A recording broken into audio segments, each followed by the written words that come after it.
Today, we turn to one of the most fascinating and, dare I say, underappreciated periods in American political history, the era of good feelings, roughly 1816 to 1824. It is fashionable in some circles to dismiss it as a sentimental label masking deep tensions, but I want to suggest to you that this era was, in fact, a unique and productive moment in American politics, an interlude of national unity, constitutional seriousness, territorial expansion, and generational transition. And at the center of it all stood a rather unassuming Virginian, James Monroe. Why call it the era of good feeling? The phrase originated in 1817 when a Boston newspaper, observing Monroe's goodwill tour of New England, declared we were living in an era of good feelings. Now, New England had just spent years opposing the War of 1812. So when Bostonians were cheering a Virginian Republican president, that was newsworthy. Why the good feelings? First, the collapse of the Federalist Party after the War of 1812. The Federalists had disastrously tied themselves to the Hartford Convention and were seen as unpatriotic at a moment of post-war nationalism. By 1816, there was essentially one functioning national party, the Republicans. Second, a wave of nationalism followed the war. Americans had survived conflict with Great Britain again, and had done so without losing territory or sovereignty. In fact, they gained something more valuable: confidence. Between 1816 and 1824, voter participation increased dramatically in many states as property requirements loosened. Newspapers flourished. Westward migration exploded. The population jumped from about 8.4 million in 1810 to nearly 12 million by 1820. That is extraordinary growth. This was a nation on the move. Now, let's not romanticize it completely. Sectional tensions simmered. Economic panics occurred. But compared to the partisan warfare of the 1790s or the coming storm of the 1850s, this was a remarkable period of relative political harmony. James Monroe himself embodied this transitional moment. He was not a towering intellect like Thomas Jefferson, nor a constitutional theoretician like James Madison, but he had something perhaps more important in 1816: steadiness.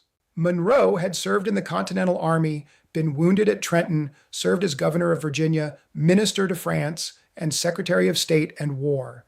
He was the last president of the Revolutionary generation. Let that sink in. By the time Monroe took office, most of the founders were aging or gone. Washington was dead. Hamilton was dead. Adams was elderly. Jefferson and Madison were in retirement. Monroe was, in many ways, the last bridge to 1776. He dressed plainly. He was methodical. He believed in consultation. He traveled widely to cultivate national unity. And unlike some of his predecessors, he preferred consensus to confrontation. One historian quipped that Monroe was a president without enemies. That may be an exaggeration, but it captures his temperament. And yet, beneath that mild exterior, Monroe presided over some of the most consequential decisions in American history. The era of good feelings was not merely about calm politics. It was about generational transition. The revolutionary generation was passing from the scene. A new cohort, men like John Quincy Adams, Henry Clay, and John C. Calhoun, was emerging. These men had not signed the Declaration. They had not led armies at Yorktown. They were nationalists in a new sense, focused on internal improvements, economic development, and continental expansion. Politics shifted from ideological survival to questions of growth. How large should the republic become? How should it manage sectional differences? What is America's role in the Western Hemisphere? These were no small questions. If you want proof that the era of good feelings was not simply naive optimism, look at the Missouri Compromise. In 1819, Missouri applied for statehood as a slave state. At that moment, there were 11 free states and 11 slave states. Balance in the Senate was sacred. The admission of Missouri threatened that equilibrium. What followed was one of the most heated congressional debates since the founding. The compromise, engineered largely by Henry Clay, admitted Missouri as a slave state, Maine as a free state, and most significantly, drew a line at latitude 36 degrees 30 minutes across the Louisiana Territory. Slavery would be prohibited north of that line, except in Missouri. For the moment, crisis was averted. But let us be honest, The Missouri Compromise revealed that slavery was not a fading institution. It was a sectional fault line. Monroe himself signed the compromise reluctantly. He understood its constitutional ambiguities, but he also understood the necessity of union. From a conservative constitutional perspective, one might argue that Congress was stretching its authority over territorial institutions. Yet the alternative, disunion in 1820, would have been catastrophic. Thomas Jefferson, in retirement, wrote that the controversy was like a fire bell in the night. He feared it presaged dissolution. The era of good feelings, then, was not blind harmony. It was disciplined statesmanship holding competing interests together. We must also mention the Panic of 1819, the young nation's first major peacetime financial crisis. Land speculation collapsed, banks failed, unemployment rose. This crisis exposed tensions between advocates of limited government and proponents of a more active national economic role. Yet even amid economic hardship, the constitutional system held. There was no revolution, no dictatorship, no abandonment of Republican government. That stability is no small achievement. Now let us turn southward. Spanish Florida had long been a thorn in America's side, a haven for runaway slaves, Native American resistance, and foreign intrigue. In 1818, General Andrew Jackson marched into Florida pursuing Seminole fighters. He exceeded his orders, shall we say enthusiastically. But Secretary of State John Quincy Adams brilliantly leveraged the situation diplomatically. The result was the Adams-Onis Treaty. Spain ceded Florida to the United States. In exchange, America assumed certain claims and recognized Spanish boundaries in Texas for the moment.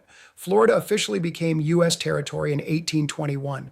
Consider what this meant. The United States eliminated a foreign colonial foothold in its southeast, secured its border, and extended its sovereignty without a formal war with Spain. That is diplomacy backed by credible force, a combination conservatives tend to appreciate. If the Missouri Compromise defined the era domestically, the Monroe Doctrine defined it abroad. By 1823, revolutionary movements were sweeping Latin America. Spain's colonies were declaring independence. European powers, particularly those of the so-called Holy Alliance, considered intervention. Monroe, guided by John Quincy Adams, delivered a bold message to the world.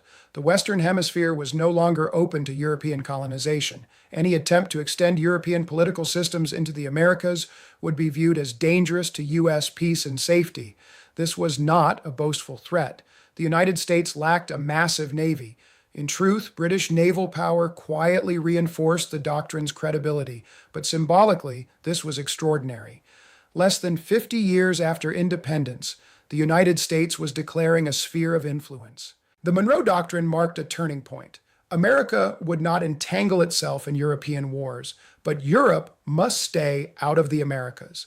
That framework shaped American foreign policy for a century.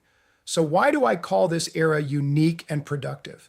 Because it was a moment when partisan bitterness temporarily subsided.